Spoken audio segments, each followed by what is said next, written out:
नमस्ते साथियों। आज मैं आपको राजस्थान के इतिहास में मेवाड़ के इतिहास के बारे में विशेष रूप से जो पिछली कड़ियाँ मेवाड़ से संबंधित मेरे द्वारा आपको बताई गई, उसी कड़ी में आज आगे बढ़ते हुए हम महाराणा प्रताप के पुत्र और उनके उत्तराधिकारी महाराणा अमर सिंह के शासनकाल के बारे में संक्षेप में चर्चा करेंगे। महाराणा अमर सिंह जिस प्रकार से महाराणा प्रताप अपने शौर्य और विश्वास और अडिग विचारों के लिए इतिहास में प्रसिद्ध हुए, उन्हीं के पदचिन्हों पर चलते हुए तत्कालीन मुगल सत्ता से अमर सिंह ने भी जमकर लोहा लिया, लेकिन सीमित साधन संसाधन और सेना के कारण 1615 में महाराणा अमर सिंह को अकबर के पुत्र जहांगीर से समझौता करना पड़ा और यह इतिहास में मेवाड़ मुगल संधि कहलाती है। यह अत्यंत प्रसिद्ध संधि है।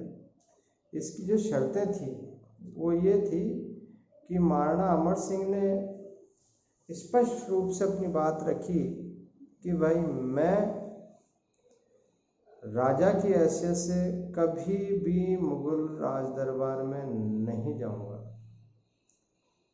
यानी कि राजा मुगल राज दरबार में नहीं जाएगा, उसका पुत्र उसके प्रतिनिधि के रूप में जाएगा। जहांगीर की तरफ से शर्त रखी गई कि आप कभी भी चित्तौड़गढ़ दुर्ग की मरम्मत नहीं करवाओगे, अर्थात वो जैसा है जिस स्थिति में वैसे ही रहेगा, जिसे महाराणा अमर सिंह ने स्वीकार कर लिया। और जो तीसरी सबसे इम्पोर्टेंट है कि अमर सिंह ने यह कहा कि भैया मैं मुगलों से किसी भी प्रकार का बेटी व्यवहार नहीं करूँगा, अर्थात शादी संबंध नहीं रखूँगा। यानी कि जिस प्रकार से राजपूताना के शासक अपनी पुत्रियों का विवाह मुगल शासकों से कर रहे थे अकबर के शासनकाल के पश्चात भी, उसको महाराणा अमर सिंह ने पूर्णतः अस्वीकार कर दिया। उसने कहा भाई मैं कभी भी इस तरह का संबंध स्थापित नहीं करूँगा। तो ये महाराणा अमर सिंह के शासनकाल की सबसे महत्वपूर्ण घटनाक्रम है।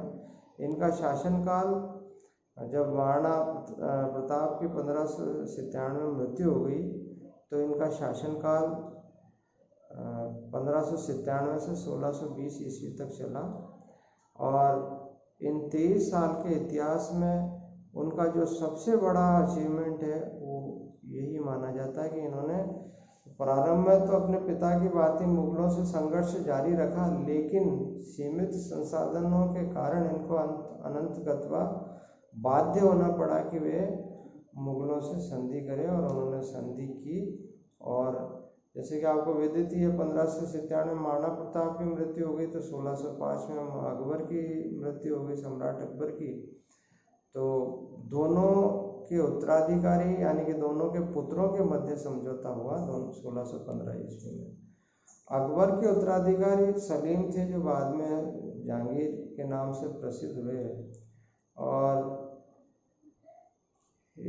इन्हीं के कार्यकाल में इनके जो मुख्य सेनापति थे खुर्रम, जो बाद में शाहजहां के नाम से प्रसिद्ध हुए, उन्होंने संघर्ष जारी रखा मेवाड़ से। तो ये मुख्य संधि। अब इस संधि की जो मुख्य चीज़ जो कई बार प्रतियोगी परीक्षाओं में पूछ लिया जाता है कि इस संधि के लिए करण सिंह पुत्र अमर सिंह प्रथम मेवाड़ के एकमात्र शासक थे जो मुगल शासक अकबर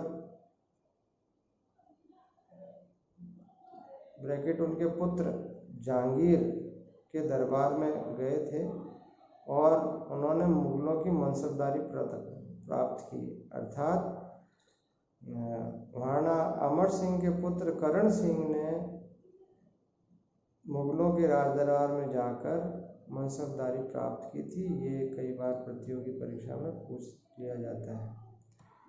और आमेर के किले में जहांगीर ने करण सिंह और अमर सिंह की मूर्तियों को लगवाया था। ये भी कई बार प्रतियोगी परीक्षा में पूछा जाता है। महाराणा अमर सिंह के शासनकाल का यह घटनाक्रम ही महत्वपूर्ण है। इसके अलावा इनकी मृत्यु जब 1620 में हुई तो उत्तराधिकारी के रूप में जो इनके उत्तराधिकारियों में जो सबसे महत्वपूर्ण कार्य हुआ वो महाराणा जगत सिंह के कार्यकाल में हुआ, जिन्होंने पिछोला झील में जग मंदिर नामक महल का निर्माण कराया।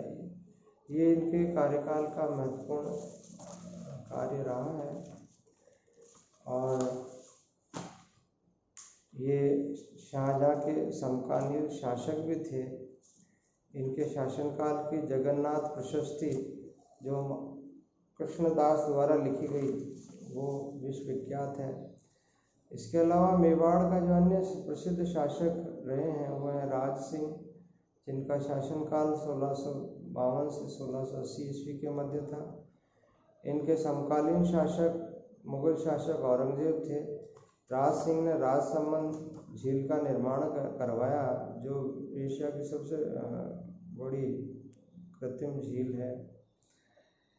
इसके उत्तरी भाग में 9 चौकी की पहाड़ बनाई गई और संस्कृत के 25 शिलालेख उन पर उत्कीर्ण किए गए।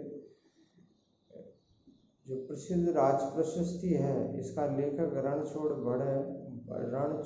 भट्ट है। यह प्रशस्ति एशिया की सबसे बड़ी प्रशस्ति है। राज सिंह के कार्यकाल में जो सबसे ज़्यादा महत्वपूर्ण कार्य स्थापत्य के दृष्टिकोण से हुए वो इनके शासनकाल के मंदिर थे।